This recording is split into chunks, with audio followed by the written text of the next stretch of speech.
Yanada go'zal va yanada ko'rkam xonadonlar. Qo'qon shahar hokimi renovatsiya dasturi doirasida yangitdan barpo etilishi rejalashtirilayotgan ko'p qavatli uylarda istiqomat qilayotgan fuqarolar bilan muloqot qildi.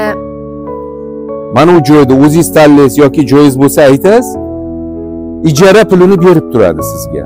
Faqat uni necha oy bo'lishini ham notarialni tasdiqlatib olasiz. Jami Postindoz ko'chasidagi ma'nan eskirgan ko'p qavatli uylar hududida 3 ta 12 qavatli uy-joy binolari va aholiga shart-sharoitlar yaratishga qaratilgan qo'shimcha infratuzilma obyektlari barpo etilishi rejalashtirilgan. Ma'rufjon Usmonov mamlakatimizda davlatimiz rahbarining tashabbuslari bilan amalga oshirilayotgan renovatsiya dasturi mazmun mohiyati, aholini zamonaviy va sifatli uy-joylar bilan ta'minlashga qaratilgan loyihaning qulay tomonlari, aholiga eski xonadonlari o'rniga yaratiladigan yangi uy-joylar xususida ma'lumot berdi.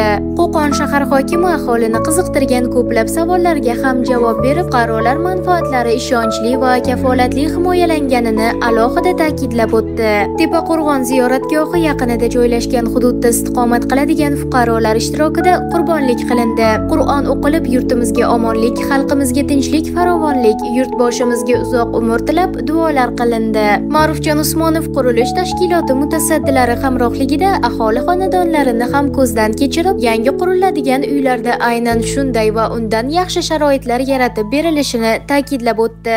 Ulug'bek Nurboyev, Munisaxon Qambaraliyeva, Qo'qon shahar hokimligi matbuot xizmati uchun. O'g'lim yurlashim kerak. Kelin topdingizmi? Yo'q, endi xudo xolasa.